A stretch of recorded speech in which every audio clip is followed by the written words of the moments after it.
Como se prova queijos, azeite, vinho, conservas ou ostras? A Escola do Gosto dá uma ajuda. O Jornal Público lança uma academia de literacia alimentar para que possa aprender mais com os especialistas das várias áreas em aulas semanais no Porto e em Lisboa. Vamos lá aprender a provar vinho e falemos de queijos a sério. São os primeiros desafios a 14 e 21 de outubro. Os lugares são limitados. Inscreva-se já em público.pt/aulas/escola-do-gosto. Este é o Poder Público, a semana em debate pela secção de política do Público. São José Almeida, Leonete Botelho, Helena Pereira. E eu sou a Sónia Sapaz. Este é o Poder Público, um podcast para trocar ideias sobre a semana política. No último episódio, gravado no rescaldo do 5 de outubro, prometemos falar sobre o Orçamento de Estado. Ele foi entregue, entretanto, no início desta semana, e eu não queria começar a nossa conversa sem deixar um elogio público ao Ministro das Finanças, porque deixou cair a tradição antiga e nada amigável para nós de entregar os orçamentos em cima da meia-noite e usar até ao último minuto disponível para fazer acertos. Nós sabemos que às vezes isto gerava situações cómicas, em que com a pressa houve uma altura em que se chegou a entregar apenas sem nada lá dentro, ou se adiou a conferência de imprensa para a manhã seguinte. Portanto, é uma coisa positiva. É a segunda vez, é o segundo ano que Medina entrega ao OE à hora do almoço e faz a conferência de imprensa às 3 da tarde, o que dá tempo aos jornalistas, comentadores, analistas, consultores, etc., de analisar os dados e apresentar um trabalho muito mais reflexivo no jornal do dia seguinte, no nosso caso. Já me alonguei no elogio, não era a minha intenção, por isso vou avançar para o nosso debate do orçamento. São José, é a primeira vez em muitos anos que um governo apresenta um orçamento excedentário com excedente de 0,2% do PIB. Isso tem alguma importância política? O que é que pode significar para o governo? Bom, é a primeira vez que está previsto logo à partida. Sim, Isso, está no orçamento. Está sim. no orçamento logo a previsão. Eu acho que não é há muitos anos, acho que é desde sempre, tanto quanto me lembro. Não sei. Não sei mas nunca tinha sido cumprido, só uma vez tinha sido cumprido em 2019. Tinha havido superávit com Mário Centeno, depois caiu-nos a pandemia em cima, depois a guerra, toda a crise de instabilidade mundial que desde então existe, e de economia, das finanças públicas. Agora, Fernando Medina prevê um crescimento prevê um superávit de 0,2, penso eu. Deixa-me olhar bem para as minhas notas. E sendo que este ano vai haver um crescimento, 23 vai fechar com um crescimento de 0,8. O que isto então é inédito. 0,8 é o superávit. O superávit, sim. Desculpa, eu estou a dizer crescimento, mas é superávit. O excedente. Portanto, isto é inédito, 2 anos seguidos de excedente. Isto é muito importante para o país, para o Estado português, para a política orçamental portuguesa, para as finanças públicas portuguesas, para a sociedade portuguesa. Porque isto permite, de facto, constatar que resultou uma política em que António Costa aposta, os governos de António Costa apostam, desde o orçamento de 2016, que tem a ver realmente com esta política de contas certas, de não haver déficit, de haver crescimento económico, de modo ao país poder viver em segurança e não cairmos em situações como muitas que vivemos no passado, uma das mais graves das quais a crise de 2010-2011, e ao que foi o reajustamento ditado pela Troika que financiou o Estado português e evitou a bancarrota. E isto é importante, acompanhado de uma outra medida que dá uma grande credibilização ao Estado português financeiramente, que é o governo ter conseguido antecipar em 2 anos uma meta que tinha para 26, que era de atingir uma percentagem do PIB, da dívida pública, ou seja, que a dívida pública, o dinheiro que Portugal deve, que o Estado português deve, a nacionais ou a estrangeiros, se ficar abaixo de 100% do PIB.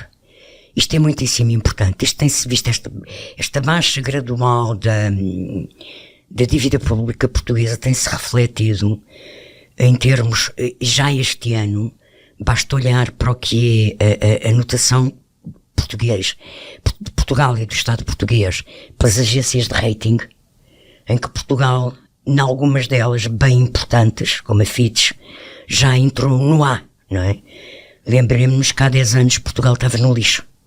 Portanto, tem andado a ser feita uma recuperação, de facto, que começou logo com o reajustamento, que foi brutal para nós, e é muito importante, precisamente, esta estabilidade e esta credibilidade financeira para que nos mantenhamos bem longe do que foi aqueles anos negros da Troika, e também que nos permitamos, como país, estimular o crescimento económico num momento em que vivemos uma grande insegurança, ainda há uma crise inflacionária alta, juros bancários altos, economias europeias como a Alemanha em recessão, fazer um estímulo do mercado português, da economia portuguesa, através do mercado interno e do consumo interno. Daí que seja importante, e haja esta opção de aposta no que o governo considera e que se considera em Portugal a classe média, que são os ordenados até ao 5º escalão de IRS, que embora todos os escalões sejam beneficiados pelo ajustamento em 3% da taxa para cada escalão devido à inflação prevista de 2,9%, mas além disso, até ao 5º escalão, há mesmo uma baixa na taxa de imposto de IRS que os contribuintes desses rendimentos pagam. E, portanto, liberta dinheiro para se tentar estimular um consumo interno e melhorar a vida das pessoas, como é óbvio, mas tentar contribuir para o crescimento da economia num momento em que nós sabemos que alguns dos grandes compradores do Estado português, como a Alemanha, estão em recessão e, portanto, que não vai... As exportações portuguesas vão ressentir-se. Já se estão a ressentir. Já se estão a ressentir. E, portanto, eu acho que esta política é a política inteligente de um Estado que é saudável e que cumpre os seus compromissos internacionais. Contudo, o orçamento foi criticado à esquerda e à direita, é política, e já se disse que é um orçamento eleitoralista. Leonete, tu achas que pode ser considerado um orçamento eleitoralista que aumenta salários, pensões, alivia o IRS, distribui apoios sociais, aumenta o investimento público este resumo que a São José nos fez, num ano em que se preparam todas as eleições, a começar pelas europeias, que são logo em maio? Eu acho que é como o copo meio cheio, o copo meio vazio. Pode-se dizer que é eleitoralista e pode-se dizer que não. E por partes. Teria, como perguntava ontem o Presidente, alternativa o Governo a fazer um orçamento deste género? Vejamos, como diz Ele a São diz que José... não é? Exato, vejamos, como disse a São José, há aqui uma conjuntura internacional muito instável, que agravada pelos acontecimentos das últimas, ainda não chega a 2 semanas no Médio Oriente, e portanto há aqui um perigo de escalar da guerra com consequências importantíssimas para a economia, a começar no preço dos combustíveis, mas todo o resto que vem... nova velha guerra. Sim, eu acho que quando olharmos daqui a uns anos, quando se fizer a história desta altura, isto é a minha opinião pessoal, se vai dizer que o terceiro grande conflito mundial começou no dia 24 de fevereiro de 2022, mas isto é a minha opinião. E acho que isto é um escalar, dá aqui um caldo mundial, global, que permite essa escalada. Portanto, há uma grande instabilidade, voltando aqui ao orçamento. E, portanto, perante essa instabilidade, e como disse também o Presidente, com a retração das exportações, a opção do governo foi injetar dinheiro na economia nacional. E, portanto, isso por este lado, não se diria eleitoralista. Coincide com um ano de eleições. Mas foi o próprio Primeiro-Ministro, mais do que a oposição, que colocou o cariz de eleitoralista neste orçamento.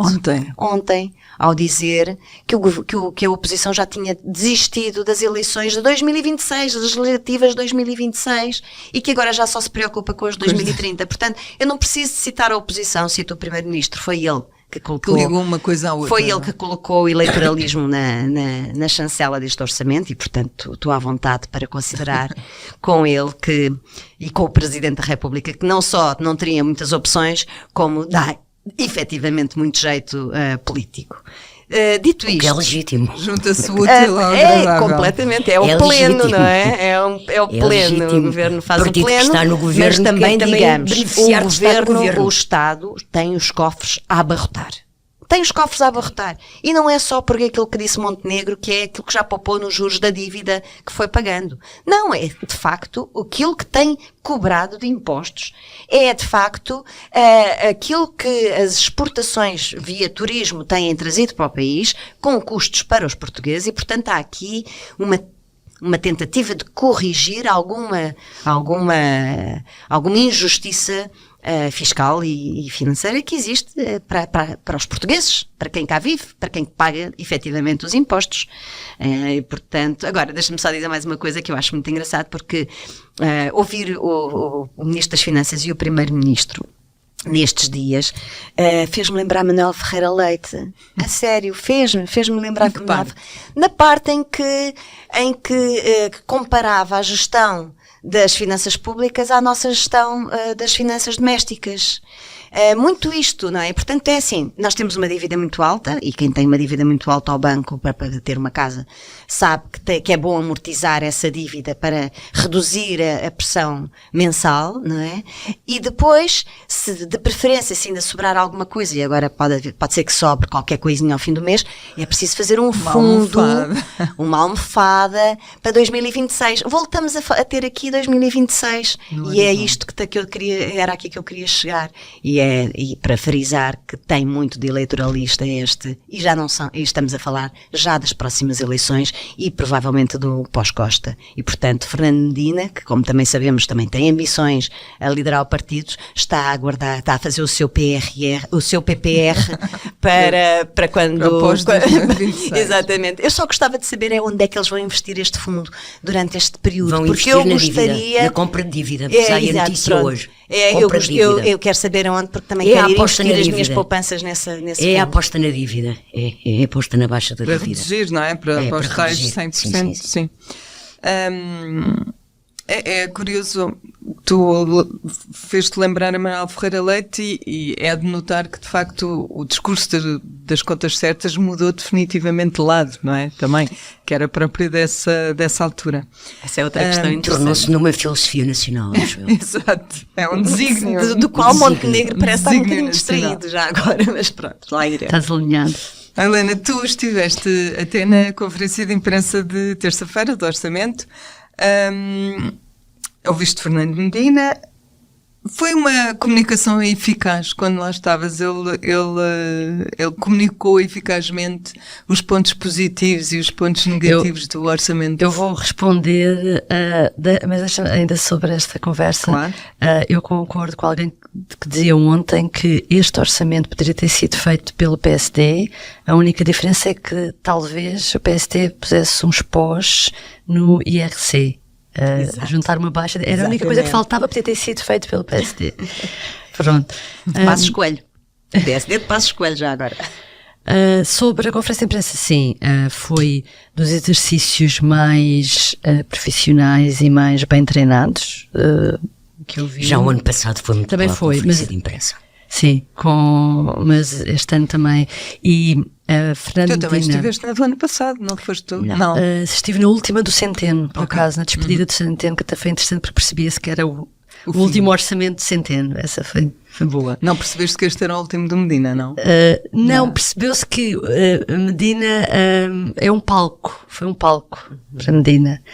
e que ele estava muito à vontade e que, ao contrário de outros ministros até, ele levava os 4 secretários de Estado que estiveram todo o tempo 2h30 lá sentados, nunca lhes passou a palavra. É verdade. Todas as matérias, de todas as áreas, era sempre ele que respondia. E não costumava acontecer assim, tens razão. Não. Mas foi, por um lado, foi muito eficaz, tal como António Costa no grupo parlamentar a explicar, como a Leonete dizia, aquela questão da almofada e da preocupação com a incerteza do futuro. A conferência de imprensa ocorre depois realmente do ataque em Israel e, portanto, não havia não só a incerteza do futuro relacionado com a Ucrânia, como agora claro, estes acontecimentos, e, portanto, ele pôde dramatizar mais a necessidade de prudência. Já tinha tido a ajuda do próprio Centeno, não é? Que quando apresentou os números as também revisões... tinha pedido cautela, não era cautela, ele usou uma palavra muito Prudência. específica. Não, sobre os salários, que era... Agora não me lembro, mas era uma palavra muito curiosa. Bom, isto para dizer, melhor e pior de Fernando Medina. Eu acho que o melhor e o pior para mim foi a mesma coisa, que é, o melhor foi a forma como ele levou uma série de simulações de casos de famílias, de pessoas, para explicar que com as medidas do governo no fundo, ter um reforço de rendimentos disponível por via de pagar menos IRS, ter mais abono de família, ter juros bonificados na habitação. Se fossem funcionários públicos, iam ter um aumento X. Se essa pessoa fosse pensionista, ia ter outro aumento. E o ministro apresentou vários quadros que, para explicar, do ponto de vista que ilustrava bem o esforço, por um lado, do governo a dizer que nesta parcela, nesta e nesta, podemos fazer a diferença, mas os casos que foram apresentados eram casos tão limite e tão aleatórios ao mesmo tempo, e foram tantos, que a determinada altura uma pessoa estava ali sentada e pensava, realmente nesta posição um ministro pode apresentar os casos que quiser, porque isto ele escolhe... Ele é que tem os dados, não é? Exatamente, ele escolhe e... Quer dizer, portanto, para mim foi o melhor e o pior, porque foi bom na forma como apresentou, mas ao mesmo tempo aquilo permitia qualquer demagogia, porque a determinada altura nós estávamos a fazer contas e havia um caso que era um caso tão limite de uma família que precisava de tanta ajuda e cumpria tantos critérios de apoios sociais que o rendimento disponível para a alimentação não existia, portanto aquilo também era demais. Demos por nós a fazer coisas. Claro que sim. E acontece bastantes vezes, infelizmente. Mas pronto, é só este exercício, é só que leva a pensar estes exercícios quando se faz casos. Qual é a amostra, no exatamente, fundo, que está subjacente? Torna sempre complicado. Portanto, o melhor e o pior para mim foi isso. Eu ainda queria manter-nos no orçamento um bocadinho, mas introduzir a questão das reações, e a mim uma das que mais me saltou à vista foi a de Luís Montenegro, que disse que o orçamento é pipi, bem apresentadinho e muito betinho, que parece que faz, mas não faz porque tem impostos máximos e serviços mínimos. São José, era assim com este soundbite que no fundo é o que vai ficar para o futuro, que esperavas que o líder do PST resumisse o seu pensamento sobre o orçamento? Eu nem sei como é que começa. Também não saberia. Isso é promissor. É promissor. Bom, para além de ser um comentário completamente boçal, com palavreado que não é de uma pessoa que se queira assumir como um estadista, como um líder político, como um futuro primeiro-ministro, eu nem percebo o que é que ele quer dizer. Exato. Porque para mim, pipi tem 2 significados que eu nem sequer vou aqui verbalizar. Primeiro, é um elogio ou é uma crítica? Ora é isso. Porque pipi pode ser uma coisa que as crianças fazem, mas pipi também pode ser o pipi das avenidas, o vaidoso, o aprumadinho. Pronto. Portanto, eu começo por não perceber o tom da linguagem, o vocabulário, e tenho muita pena que o líder do maior partido da oposição em Portugal não tenha mais nada para dizer sobre um orçamento com a importância deste orçamento. Este orçamento é potente, é importante em termos da macroeconomia do que vai conseguir atingir no contexto internacional de que já falamos. É um orçamento que pela primeira vez começa a redistribuir real dinheiro a pessoas nos seus rendimentos e baixando os impostos. E Luís Montenegro, que até apresentou no verão e queria já para este ano uma baixa de impostos, que creio de 1.200 milhões.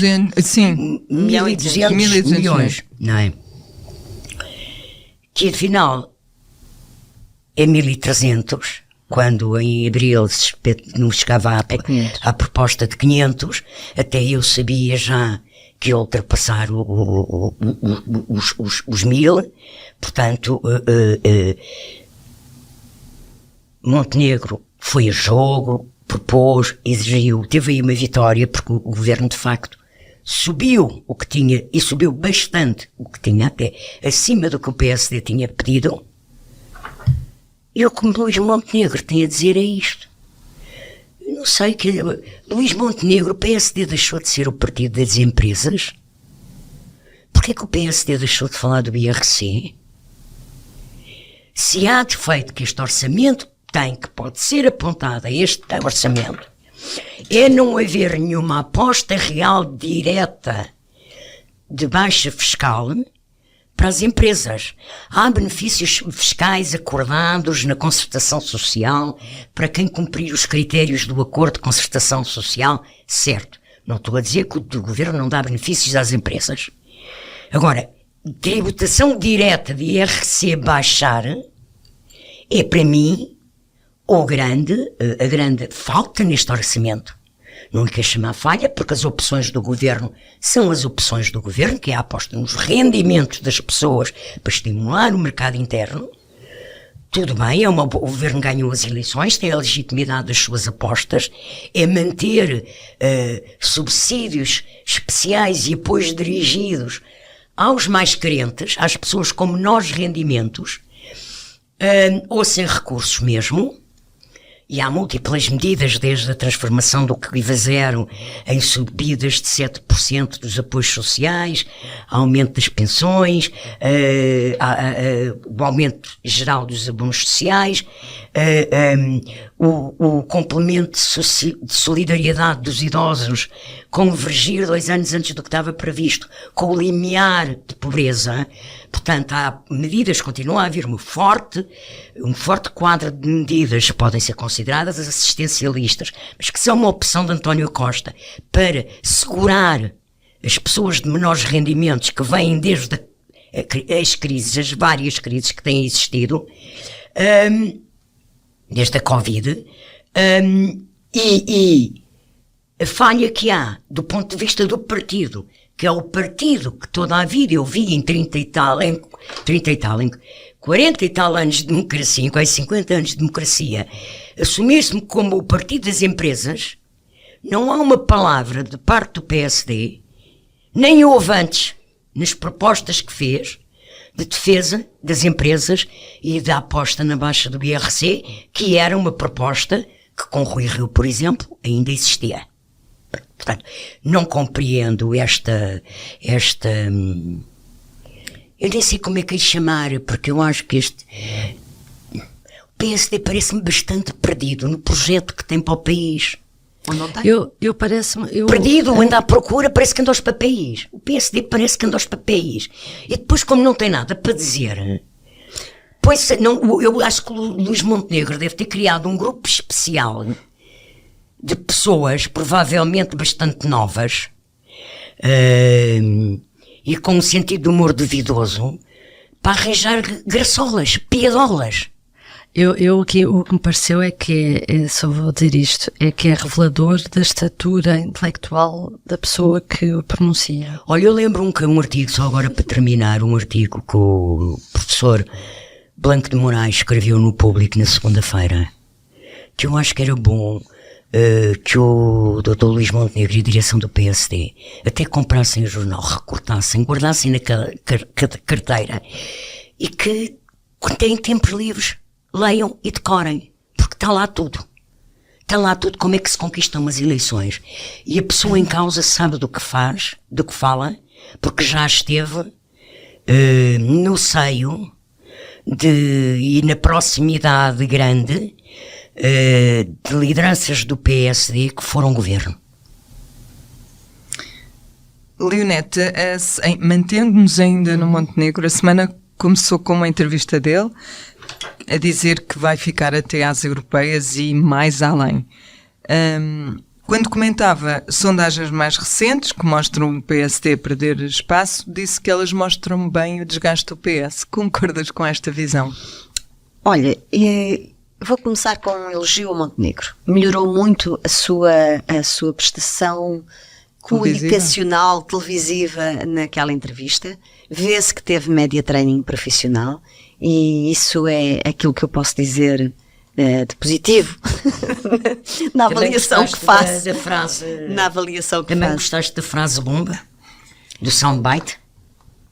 Não, eu estava a falar da entrevista, não estou a falar ainda da reação. Sim. Ela perguntou-me pela entrevista e eu apenas estava a falar da preparação para a entrevista. Dito isto, e eu disse que era a única coisa positiva que tinha para dizer, porque concordo completamente contigo, e a questão aqui é esta. O PSD pode-se preparar para continuar a perder nas sondagens, se continuar a tentar ser o irmão gêmeo pobre, o palhaço pobre da distribuição de rendimentos. Porque aí não há ninguém que bata ao PS, nunca houve e não haverá. Portanto, o PSD tem que saber o que é que quer e como é que se distingue e qual é o seu projeto para o país. Como vai ser a alternativa ao PS? E o problema do PSD é que, historicamente, vai oscilando entre o liberalismo e uma social-democracia redistributiva em que, tem alguma preocupação com as empresas, mas estou a falar, por exemplo, dos projetos de Passos Coelho, mais liberal, mais de investimentos públicos no sentido de estratégicos para o país, feitos por empresas, e aquela social-democracia de Rui Rio, da contabilidadezinha. Pronto. Isto é a minha. Agora, Montenegro, que foi um homem de Passos Coelho, apresenta uma estratégia ou umas prioridades que de estratégicas pouco têm, a não ser repetir um pouco, ir um bocadinho mais além na distribuição que o governo já faz, e ele que se opôs tanto a Rui Rio, na falta de precisamente como é que agora anda ele aqui sem um rumo aos papéis? Falta-lhe uma mensagem estratégica de liderança do partido e do país, e isso lamentamos muito, mas não tem, e com soundbites desses perde a credibilidade que por outro lado ia ganhando. Agora, relativamente àquilo que tu me perguntaste em concreto sobre as sondagens, os dois maiores partidos têm que ter muita atenção àquilo que se está a passar.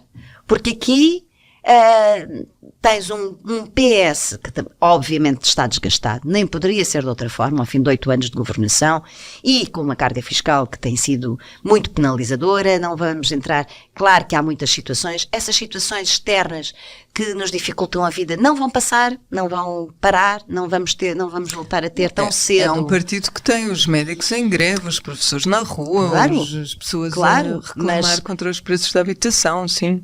Houve uma sondagem recente que revelava que os portugueses à partida achavam que se devia baixar impostos, mas quando se lhes questionava se era em detrimento da redução do déficit ou da qualidade dos serviços públicos, diziam não, então para isso deixem estar assim.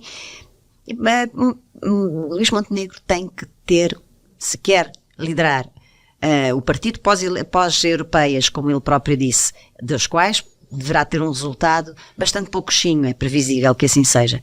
E se quer liderar o país, tem que ter um rumo estratégico para o país. E esse não pode ser uma fotocópia em segunda mão daquilo que é o projeto do PS. Helena, ainda no PST, o Público tem uma entrevista com António Leitão Amaro sobre orçamento, mas também sobre política. Qual é que é para ti a mensagem mais forte?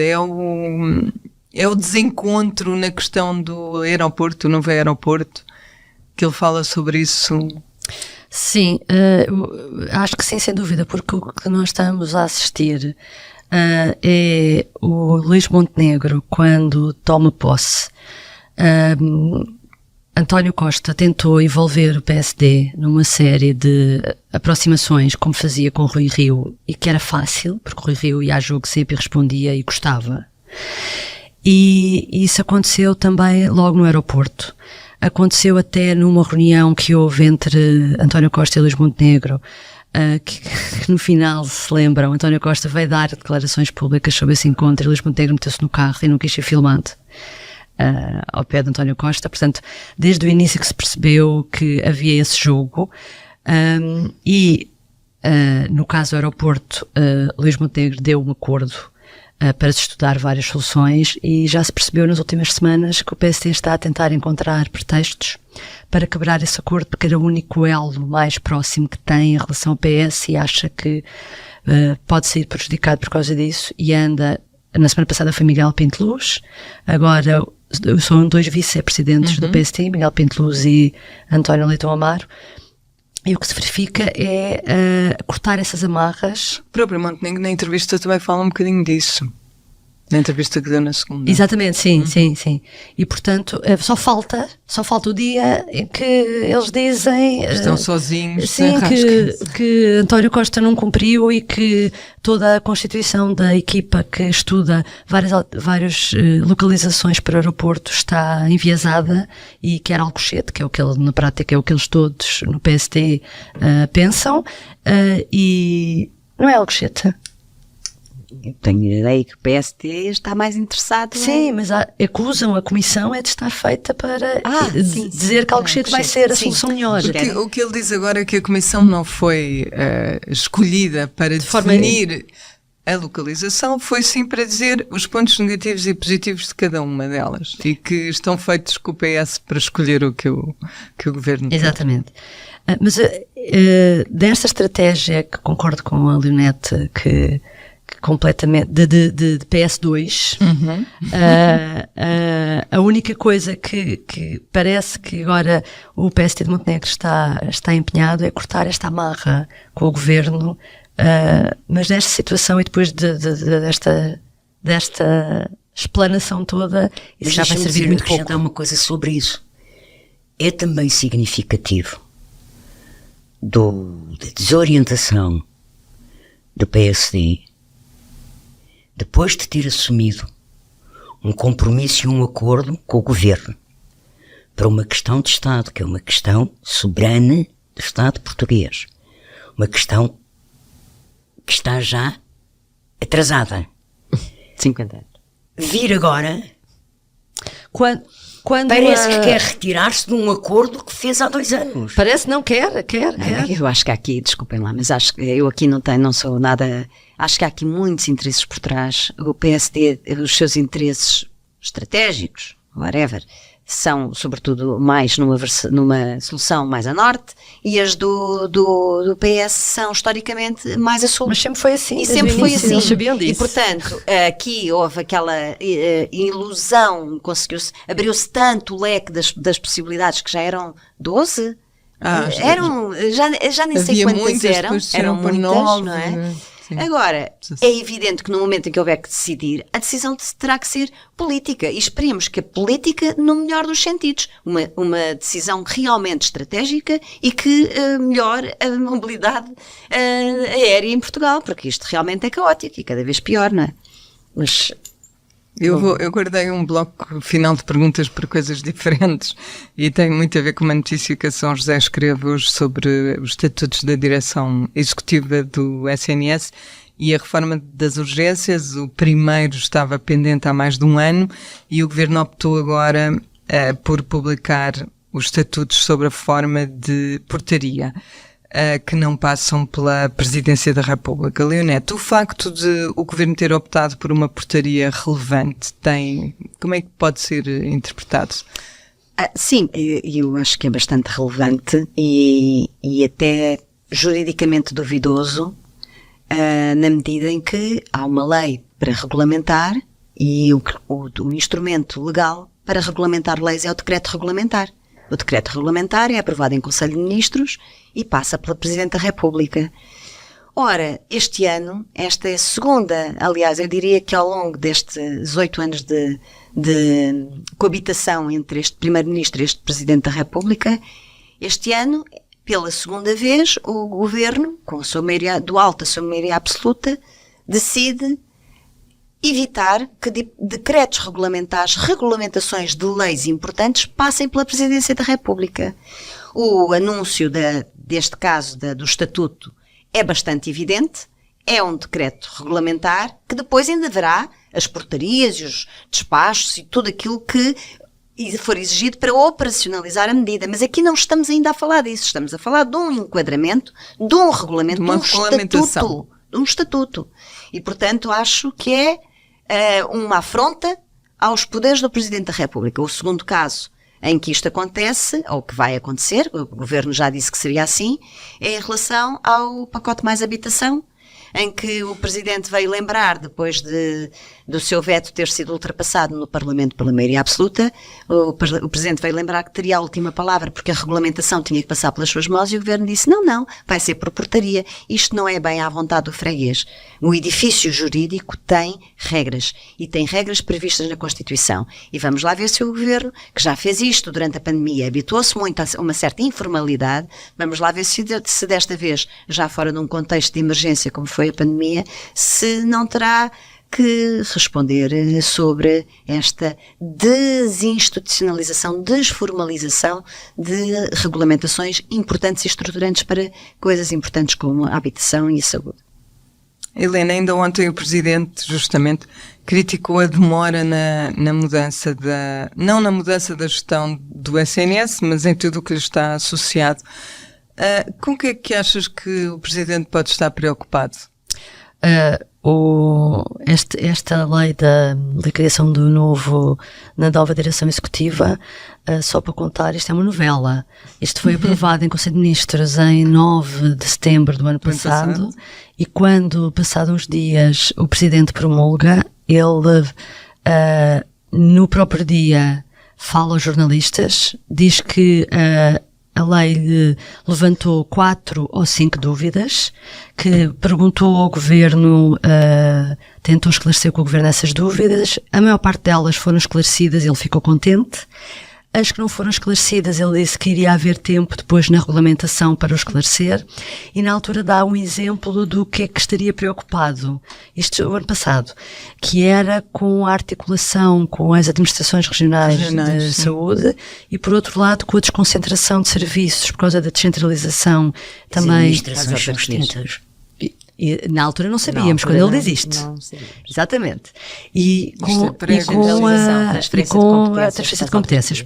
Foram os exemplos. Depois disso, o que acontece? Passaram 13 meses desde a aprovação em Conselho de Ministros, e lá está, durante este tempo foi o Fernando Araújo que veio liderar a direção executiva, que deu a notícia aqui em março de que as 5 administrações regionais seriam extintas, porque aquilo realmente era muito difícil, não se percebia como é que ia funcionar, exatamente, como é que uma coisa ia funcionar com as outras, porque iam fazer o mesmo. Quer dizer, são integradas na direção executiva, sim, porque os funcionários passam para exatamente, e aquilo, como tu escreveste, passa a ter uma espécie de 11 departamentos. A outra coisa, por exemplo, que eu tenho, à hora que nós estamos a gravar, foi publicada agora a portaria, portanto ainda não tivemos a ocasião de olhar para ela, mas, por exemplo, eu estou muito curiosa para saber como é que se articula com a Direção-Geral de Saúde, que está num estado também nem sei se existe, ao fim de quase um ano que não há ninguém, o concurso já existiu, o concurso já mandaram abaixo o concurso, está um diretor interino há não sei quanto tempo, eu nem sei se essas dificuldades não têm a ver com algum esvaziamento também deste organismo. Função. Portanto, eu acho que quando se criam órgãos novos, a parte mais difícil é articular com o que existia antes.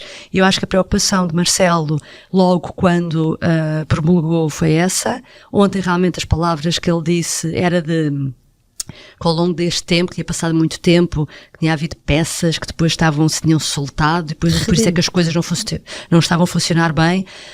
Eu concordo, mas também a culpa é dele, porque atenção, como é que o Presidente deixa que uma coisa destas se arraste, é sinal também, mais de um ano, é sinal também de que a influência dele, ou a palavra, o poder da palavra, o peso da palavra dele também já não vale muito. E é curioso ter vindo este aviso ontem, logo porque ele sabia que estava para sair.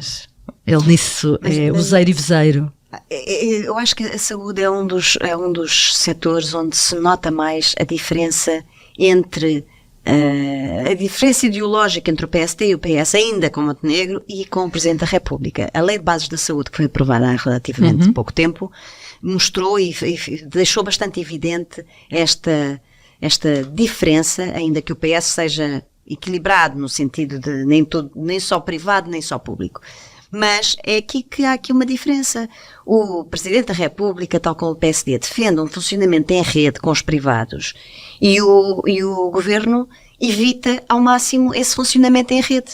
E portanto, aqui esta é uma matéria que, para além de ser muito sensível e vê-se pelo esvaziamento do Serviço Nacional de Saúde e os problemas que tem, de facto, falta de pessoal, sobretudo médicos e enfermeiros, aqui esta é uma questão fulcral e que vai continuar a dividir Presidente e Primeiro-Ministro, na minha perspectiva. Sr. José, tendo em conta o que tu conseguiste apurar sobre o que vem aí em matéria de estatutos e reforma das urgências, que é uma coisa que tu também descreves hoje, parece que o que vem pode ajudar a pacificar o setor, porque de facto, é um setor que está em ebulição. Vamos lá por partes. A criação da direção executiva do SNS está integrada, ou é o chapéu institucional, de uma reforma da saúde, do Serviço Nacional de Saúde, que tem estado a ser preparada, e eu penso, embora ninguém me tenha falado nisso, mas eu penso, a leitura que faço hoje, com o conhecimento que tenho dos factos, é que este estatuto só seria publicado quando o edifício estivesse todo preparado e quando houvesse dotação orçamental. Quer dizer, a Direção Executiva da Saúde foi criada no final de 22, mas não tinha cabimento no orçamento de 23. Mas foi aprovada antes do orçamento. Sim, mas não teve cabimento. Pois, não teve cabimento. Sim. Pronto.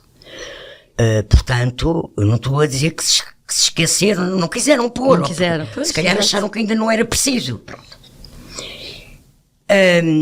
Agora tem. E a portaria sai na véspera daquilo que nós noticiamos, que é uma reunião que se vai realizar amanhã no Porto, do Primeiro-Ministro, o Ministro da Saúde e o Diretor Executivo, para fazer a avaliação final dos 3 eixos em que assenta a reforma do Serviço Nacional de Saúde. Porque a reforma do Serviço Nacional de Saúde não é a criação da direção executiva. Isso é a forma como depois institucionalmente vai ficar enquadrada, sem as administrações regionais de saúde. Sabemos lá que mais entidades é que também vão desaparecer. Vocês agora falaram do Estado, da Direção-Geral de Saúde, parece que não pode ser integrada, mas se calhar vai ficar com um outro desenho institucional em relação com este órgão, não sei. Mas esses 3 eixos assentam em coisas que entretanto foram aprovadas e outras que não estão ainda aprovadas. Uma delas é a criação das novas unidades locais de saúde, ou seja, uma reorganização da forma como os cuidados hospitalares públicos e os centros de saúde passam a ser geridos em conjunto por regiões, por áreas, por geografias, por proximidade. A parte essa alteração de modelo de gestão, há também o alargamento a nível nacional do que é os centros de saúde, unidades familiares de saúde do modelo B, ou seja, que com a nova lei da exclusividade médica permite que os médicos dos centros de saúde possam entrar em regime de dedicação exclusiva. Plena. Ou plena, pois não é bem exclusivo, pois é plena, dedicação plena. E, portanto, ganharem mais. E uma terceira peça, que é a peça que penso que terá ficado fechada esta semana, foi isso que me disseram, e é isso que agora esta reunião vai acontecer, porque finalmente está feito e acabado o novo mapa, o novo plano de organização das urgências em Portugal, que é aquilo que nos tem dado. Agora estamos na crise das horas extraordinárias, tivemos há pouco tempo e temos tido o caos de que urgências a fecharem, sobretudo em algumas especialidades, como a ginecologia e a pediatria, a fecharem aos fins de semana. Pronto. E, portanto, isto é uma coisa muito complexa, porque é uma grande reforma, de facto, do Serviço Nacional de Saúde, como nunca foi feita em Portugal. Uma alteração tão plena do funcionamento do Serviço Nacional de Saúde, eu creio que não existiu. E eu penso que é preciso analisar isto que está a acontecer em todas estas vertentes. Ou seja, não é a criação da direção executiva que resolve por milagre a situação da saúde, não. É um novo chapéu de chuva institucional, organizacional, de direção, que vai passar a liderar uma reformulação total, uma verdadeira reforma do SNS. E que eu penso que é para estar a entrar em funcionamento em janeiro. Penso eu, é a informação que eu tenho, nem a escrevi, porque também não sei se está bem fechado que será janeiro ou se dá tempo sequer até janeiro. Portanto, não sei, vamos ver o que é que dá. Acresce a isto que decorrem hoje também, e que é muito importante o que está em curso, as negociações com os médicos. Porque, como sempre ouvi dizer, sem papel não há palhaço. Eu sempre ouvi dizer isto, desde miúda. Não sou propriamente o Dr. Montenegro com brejeirice, isto não é propriamente uma brejeirice, mas sem papel não há palhaço. E sem salários, os médicos rebentaram. Não dão mais. Há um ano e tal que os médicos estão a tentar negociar. E o governo não lhes dá nada. E, portanto, vamos ver o que é que o Dr. Manuel Pizarro... E para fora. E, portanto, Ministro da Saúde vai hoje, de facto, anunciar sobre as tabelas remuneratórias e as carreiras médicas. O Ministro da Saúde, que teve na semana passada uma reunião com o bastonário da Ordem dos Médicos, que veio cá fora dizer que o Ministro estava aberto a mudar o horário das 40 para as 35 para as 35 horas. Mas o Ministro não abriu a boca sobre o assunto. Não acho normal. Lá pois está. Não é Durante normal. uma semana inteira deixou o bastonário falar por ele. Não, claro. Não acho normal. Provavelmente interessava-lhe essa especulação politicamente. Saberemos em breve, talvez. Estamos mesmo no final do podcast e é a altura para trocarmos os nossos públicos e notórios. Queres começar, São José? Posso começar brevemente. Quero saudar o facto da Assembleia ir amanhã votar, com aprovação garantida pelo PS e pelo PSD, a famosa e triste lei dos metadados, que se arrasta, creio que já há anos. Espero que a solução constitucional ou a solução jurídica, a formulação jurídica conseguida na lei, seja compatível não só com as regras europeias, mas com a Constituição portuguesa. O Presidente da República já anunciou previamente que vai mandar para a fiscalização preventiva, precisamente para não termos mais partes gagas nem mais episódios da lei a cair novamente. Esperemos que sim, que a lei passe no Tribunal Constitucional. Esta lei, isto é um palavrão, metadados, mas isto é muito importante para as investigações criminais em Portugal e investigações policiais de outra ordem que não só criminal, e portanto esperemos que seja desta. E mais do que isso, já agora tem a ver com todas as nossas pegadas digitais e aquilo que vamos deixando para aproveitamento comercial, que as empresas de telecomunicações transacionam e há muito tempo. Sim, mas há aqui uma vertente que eu salientei, que é o facto desta confusão e de não haver lei poder vir a pôr em causa investigações criminais e mesmo processos em tribunal e até, sei lá, nem sei se poderá ter aplicação sobre sentenças que já estejam dadas. Já teve. Sim. Leonete, olha, continua. O meu público notório é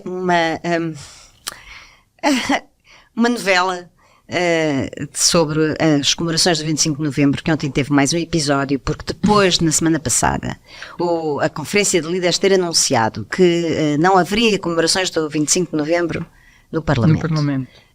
Depois de ter havido um bate-boca com o Presidente da Assembleia da República, em que Augusto Santos Silva terá tomado a decisão sozinho. Ontem, Augusto Santos Silva vem dizer que defendeu, na reunião do Grupo de Trabalho, que se devia comemorar o 25 de novembro e que defende que o PS deve comemorar o 25 de novembro. Ou seja, se ele acha isto, e se ele tinha o poder de decidir na Conferência de Líderes, porque é que o Parlamento não comemora o 25 de novembro, mas o PS deve comemorar? Acho que Santos Silva devia explicar o que é que, afinal, ele defende e qual é o entendimento que tem do 25 de novembro. Helena. O meu público notório é a ausência quase 3 semanas, um mês, já não sei, das eleições regionais da Madeira. Houve um acordo assinado entre o PSD e o PAN, que nunca foi conhecido. 24 de setembro? Sim, 24 de setembro. Foi logo na terça-feira seguinte, sim. Anunciado na segunda e assinado na terça, acho eu. Quando existiram as posições conjuntas da chamada geringonça, foram assinados os papéis e foram, com toda a transparência, foram divulgados e eram parecidos, até deu para comparar, e é um exercício que inspira confiança nos partidos, nas negociações. Chama-se transparência. Exatamente. E este caso, pronto, não há papel. Mais uma vez o papel. Exatamente, não, mas isto roça a fantochada. Não há palhaço. Sem papel não há palhaço. Obrigada a todas e a si que nos ouviu até aqui. Se ainda está desse lado, deduzo que gosto de ouvir podcasts e nesse caso temos boas notícias. A partir da próxima semana vamos reforçar a nossa equipa com programas novos e renovados para todo o tipo de ouvidos. É um outono recheado no que diz respeito aos podcasts, com lançamentos diários na semana que começa no dia 16. Fique alerta. Nós também temos uma novidade nesse campo. Vamos fazer uma pausa de 15 dias por motivo de férias, mas a Helena Pereira vai deixar de ser uma voz residente no poder público porque passará a ter um podcast diário de política. Queres partilhar o nome e o espírito, Helena? Sim, claro. O nome vai ser Soundbite e vai ser um podcast diário, mais curto do que este, comigo e com a Ana Sá Lopes e o Ruben Martins, que vai partir, vamos escolher um som do dia e vamos analisá-lo, explicar por que razão é que é importante e o que é que está por trás dele, o que é que significa e às vezes até traduzir do politiquês para o português. Vai ser gravado ao final do dia e fica disponível para ouvirem durante a noite. Uhum. Muito bem, neste caso ficaremos 3 residentes, eu, a São José e a Leonete, e teremos sempre um convidado semanal da secção de política, de acordo com os temas que quisermos tratar. Então, cá estaremos depois da nossa pausa de férias. Em novembro. Até lá. Até lá. O público fica no ouvido. Já ouviu dizer que o público tem uma app renovada? No telemóvel ou no tablet, conheça as novidades e ouça as notícias de todos os dias. Experimente um mês grátis e tenha acesso a todos os conteúdos. Atualize a sua aplicação ou descarregue diretamente nas lojas. Disponível na App Store da Apple e no Google Play.